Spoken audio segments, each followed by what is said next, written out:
Olá, eu sou Antônio Carlos Souza, Tom, sou psiquiatra clínico e sou psicodramatista. A semana passada eu comecei a tocar no assunto que dificilmente eu toco aqui pela dificuldade de expressar os conceitos, que é tratar da realidade psicótica, daquilo que nós denominamos em psiquiatria de experiência psicótica. Nós falamos algo genericamente a semana passada e eu queria hoje novamente trazer essa ideia para cá, ver se eu consigo traduzir de uma forma inteligível um conceito tão central na psiquiatria. Semana passada nós tocamos, o título foi Realidades, como será o desse, porque realidade é aquilo que é percebido por nós. Portanto, a realidade, existe tanta realidades quantas pessoas percebem essas realidades. Só que a maioria das pessoas tem um senso médio de realidade, tem uma percepção algo comum da realidade, que é o que nós denominamos juízo de realidade. E algumas pessoas têm vivências discrepantes desse senso médio.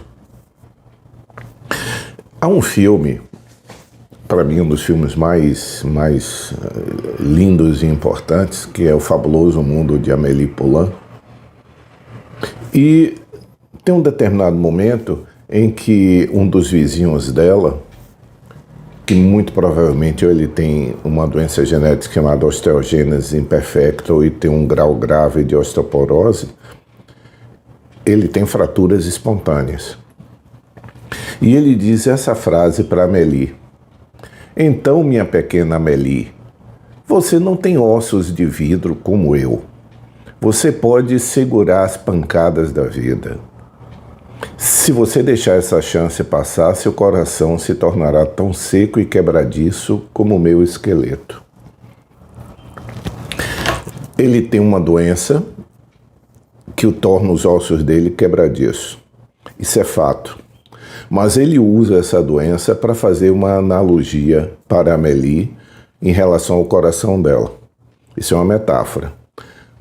Nós usamos metáfora quando não é uma comparação explícita. O seu coração se tornará tão quebradiço como o meu esqueleto. Ele tem uma doença concreta, mas ele usa o conceito da doença para transpor para a experiência emocional de Amélie. Tem um Miguel de Cervantes, o maior contista espanhol, um dos grandes da literatura, criador de Don Quixote de la Mancha. Ele tem uma série de contos dele, chamado Novelas Exemplares, em que um deles tem um título chamado O Licenciado Vidrieira, que é a história de uma pessoa que em um determinado momento da vida começa a ter certeza que os ossos dele são de vidro e, portanto, ele pode quebrar a qualquer momento. Então, um toque da pessoa, um vento um pouco mais forte pode quebrá-lo. O Licenciado Vidrieira e o filme de Amélie Poulain lidam com a mesma ideia. Só que Amélie Poulain, a personagem do filme, usa uma realidade real, que é o osso dele ser quebradiço, para transpor, para fazer uma analogia, usando uma metáfora para Amélie.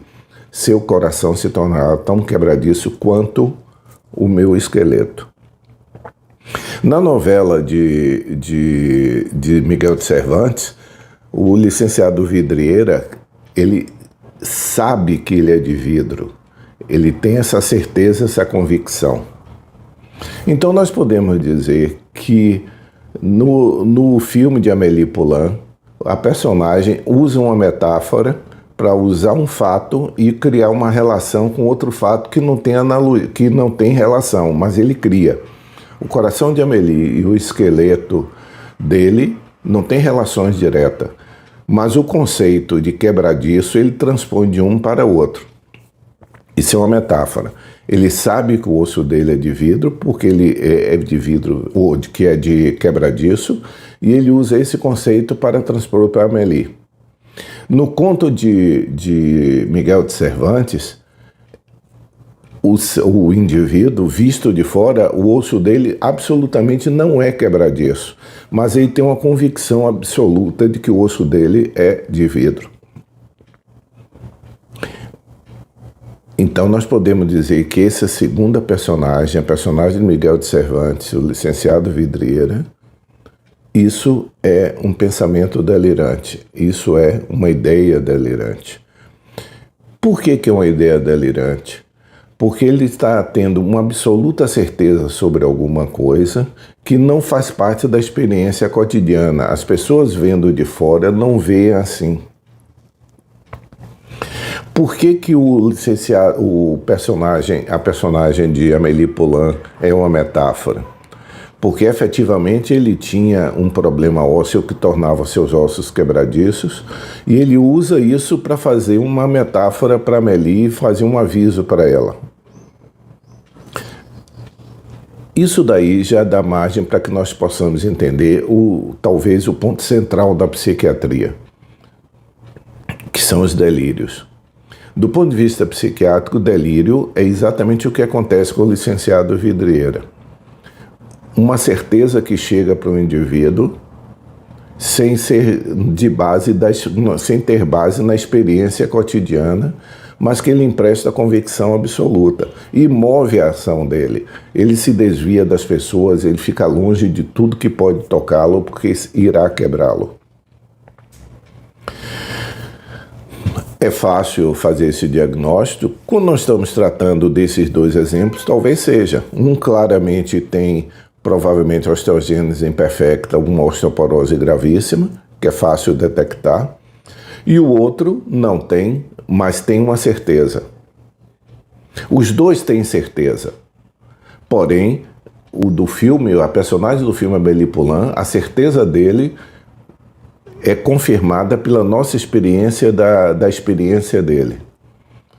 No caso do licenciado Vidrieira, ele tem a certeza, mas olhando de fora, o circunstante, a pessoa, o observador, não vê os ossos dele como de vidro. Dito dessa forma, parece que uma circunstância fácil. Quando as coisas são assim, mais ou menos óbvias, não se torna muito difícil para o psiquiatra compreender que aquela ideia que o indivíduo está expressando, a ideia com convicção absoluta que move a vida dele, que empresta sentido à vida dele, não ter base com a realidade, é muito óbvio a discrepância. Falar da personagem de Amélie Poulain também se torna claro que aquilo é uma metáfora, já que efetivamente ele tem uma doença óssea.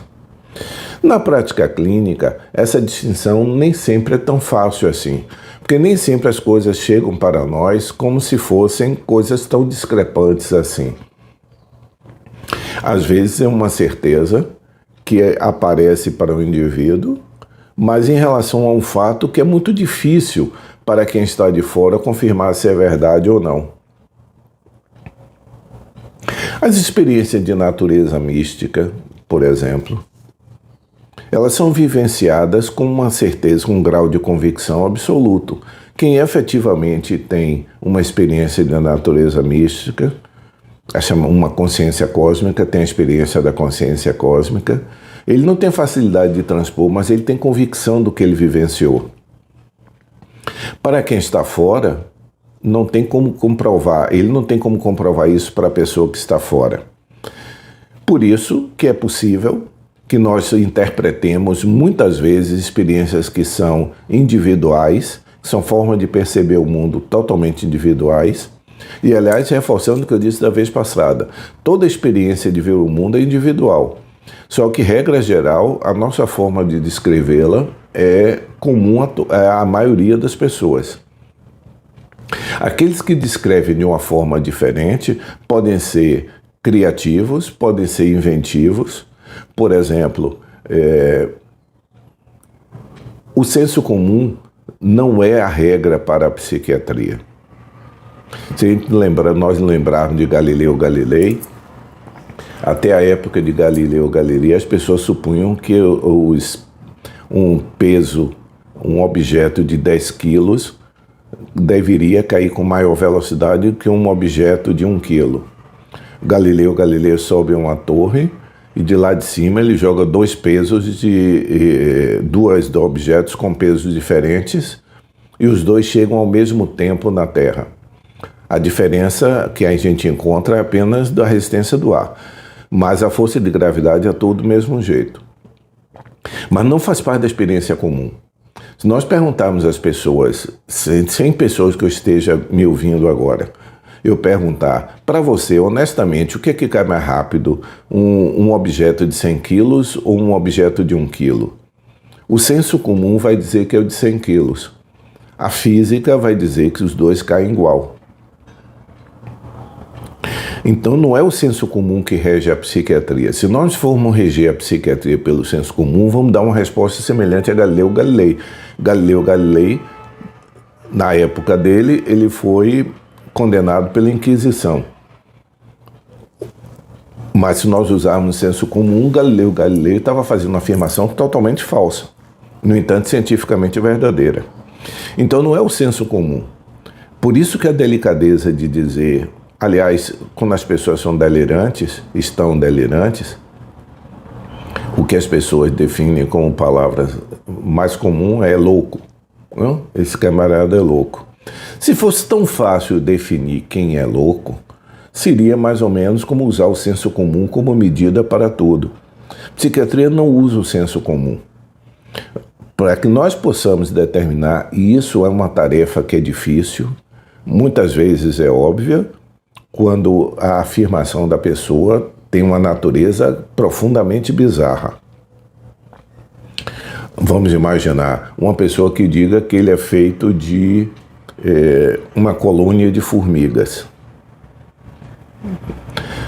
Parece óbvio que é uma ideia bizarra, então se trataria de uma ideia delirante.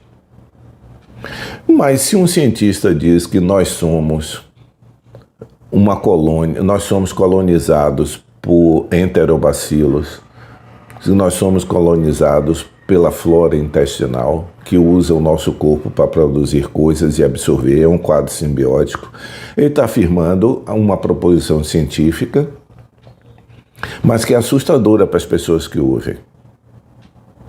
Então, Licenciado Vidrieira, personagem de Amélie Poulain. Visto de fora, a personagem tem ossos quebradiços e ele usa essa expressão para fazer uma metáfora para se referir à vida emocional de Amélie Poulain. Licenciado Vidrieira, conto de Miguel de Cervantes. Objetivamente, ele não tem nenhuma patologia óssea, mas ele tem convicção absoluta que ele é feito de vidro e irá quebrar a qualquer instante. Nós poderíamos dizer que tem uma convicção delirante.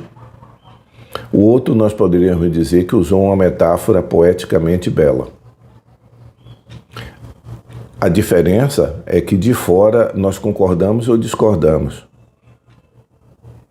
Para que a psiquiatria não seja um exercício de senso comum nem de poder autocrático, para que nós definamos como efetivamente uma ideia delirante, é preciso que nós conversemos muito com o paciente, procuremos entender muito a construção do pensamento dele. Já que a maioria das vezes, a proposição que o paciente nos traz não é tão óbvia como a do licenciado Vidrieira. Pode ser coisa mais da natureza do dia a dia, em que a necessidade do psiquiatra se precaver do senso comum, não usar a aferição do senso comum, do que todo mundo acha, não é? Para não transformar aquela simplicidade que se dizia, e ainda se diz, que louco bate na mãe, é aquele que bate na mãe, rasga dinheiro e come merda. Ou seja, são três coisas que discrepam tão intensamente da experiência direta que se torna razoavelmente óbvio que alguma coisa está acontecendo de desagradável ali. Mas se nós não estivermos tratando disso, se nós não estivermos tratando de bater na mãe, mas sim de contestar a mãe, já se torna um elemento mais complicado. Eu espero que haja complicado um pouquinho a compreensão de vocês. Depois nós voltaremos a isso. Tchau.